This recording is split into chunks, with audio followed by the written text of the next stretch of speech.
ക്രിസ്തുവേശുവിൽ എല്ലാ പ്രിയപ്പെട്ടവർക്കും വന്ദനം. അനുഗ്രഹീതമായ ഒരു നല്ല ദിനം കൂടെ ദാനം നൽകിയ ദൈവത്തിന് നന്ദി പ്രകാശിപ്പിച്ച് നമുക്ക് ദൈവത്തിന് മുമ്പാകെ അടുത്തു വരാം. ദൈവവചനത്തിനായി കാതോർക്കാം. കർത്താവിന് നമ്മെ പരിചയപ്പെടുത്തുന്നത് ആരാണ് ബുദ്ധിമാനായ മനുഷ്യൻ എന്ന് ഓർപ്പിച്ചുകൊണ്ട് നാം ബുദ്ധിമാനായ മനുഷ്യനാകാൻ എന്തു ചെയ്യണം നമ്മെ പഠിപ്പിക്കുക.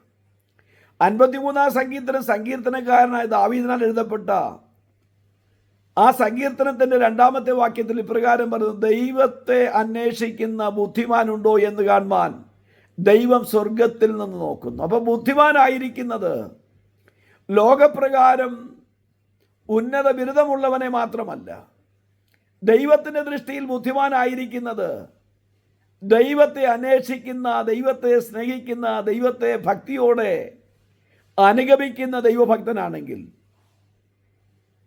നമ്മുടെ ജീവിതത്തിൽ നാം പലപ്പോഴും എപ്പോഴാണ് ദൈവത്തെ അന്വേഷിക്കുന്നത് അല്ലെങ്കിൽ ദൈവസന്നിധിയിലേക്ക് അടുത്തു വരുന്നതെന്ന് പരിശോധിച്ചാൽ നമുക്ക് മനസ്സിലാക്കാൻ കഴിയും.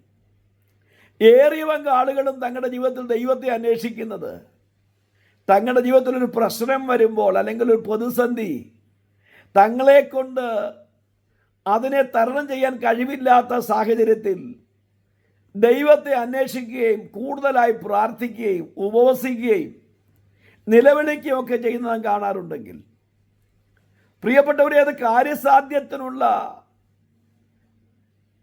ഒരു പ്രാർത്ഥനയായി പലപ്പോഴും മാറുന്നുണ്ട് എന്ന് നാം മനസ്സിലാക്കണം.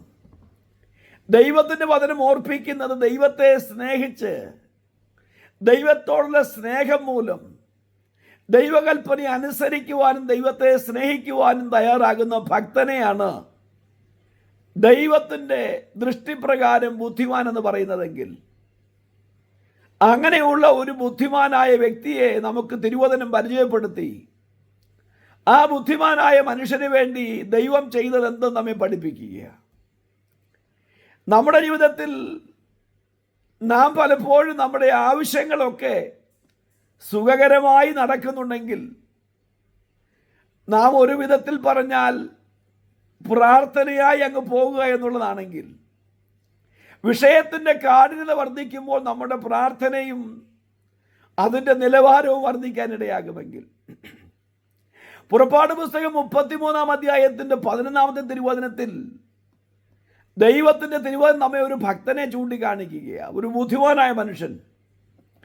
ഇസ്രായേൽ മക്കൾ മിസ്രൈമിൽ നിന്ന് പുറത്തു വന്ന് കനാനിലേക്കുള്ള യാത്രയിൽ അവർ തങ്ങൾക്ക് ഹിതകരമായ നിലവാരത്തിലുള്ള ജീവിതത്തിലേക്ക് ചുവടുവെക്കാൻ താല്പര്യപ്പെടുമ്പോൾ, ദൈവത്തിൻ്റെ ആലയത്തിൽ ദൈവത്തോട് മുഖാമുഖമായി സംസാരിച്ചുകൊണ്ട് മോശ കൂടാരത്തിനകത്തിരിക്കുമ്പോൾ, മോശയുടെ ബാല്യക്കാരനായ നൂൻ്റെ മകനായ യോശുവ എന്ന വ്യക്തി അവൻ ആലയം വിട്ടുപിരിയാതെ ഇരുന്നു എന്ന് തിരുവചനം ഓർപ്പിക്കുമ്പോൾ, ഈ യോശുവ ആലയം വിട്ടുപിരിയാതിരിക്കുന്നത് തനിക്ക് വ്യക്തിപരമായൊരു കാര്യസാധ്യത്തിന് വേണ്ടിയിട്ടല്ല, പക്ഷേ തങ്ങളെ വഴി നടത്തുന്ന ദൈവത്തോടുള്ള സ്നേഹം അവൻ്റെ ഹൃദയത്തിൽ വർദ്ധിച്ചതുകൊണ്ട് അവൻ ആലയം വിട്ടുപിരിയാതിരിക്കുകയാണെങ്കിൽ, എന്നെയും നിങ്ങളെയും അനുദിനം കരം പിടിച്ച് നടത്തുന്ന, നാം ചോദിക്കാതെ നമുക്ക് ആവശ്യമുള്ളതൊക്കെ നൽകിത്തരുന്ന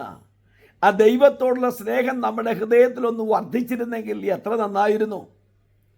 ഈ നൂൻ്റെ മകനായ യോശുവേ ഉടനടി ഒരു പ്രതിഫലമൊന്നും അവന് കിട്ടുന്നതായി കാണുന്നില്ലെങ്കിലും, ദൈവം അവനെ തിരഞ്ഞെടുക്കുന്നത് മോശയ്ക്ക് ശേഷം ഇസ്രായേൽ മക്കളെ വഴി നടത്തുവാൻ ദൈവത്താൽ തിരഞ്ഞെടുക്കപ്പെട്ടവനായി എന്ന് മാത്രമല്ല, ദൈവത്തിൻ്റെ കരം യോശുവയുടെ കൂടെ ഇരുന്നവനെ ധൈര്യപ്പെടുത്തി, നിന്റെ ആയുസ്സിൽ ഒരുവനും ഒരിക്കലും നിന്റെ നേരെ നിൽക്കുകയില്ലെന്നുള്ള വാഗ്ദത്തം നൽകി യോശുവയെ ജനത്തെ നയിപ്പാനും അവരെ വാഗ്ദത്ത നാട്ടിൽ എത്തിക്കുവാനും ഇടയാക്കിയെങ്കിൽ, പ്രിയപ്പെട്ട ദൈവത്തിൻ്റെ പൈതലേ, ദൈവത്തെ സ്നേഹിക്കുന്ന ബുദ്ധിമാനായി മാറുവാൻ, ദൈവത്തെ അനുഗമിക്കുന്ന ദൈവവൈതലായി മാറുവാൻ കർത്താവ് എന്നെയും നിങ്ങളെയും ആഹ്വാനം ചെയ്യുന്നു.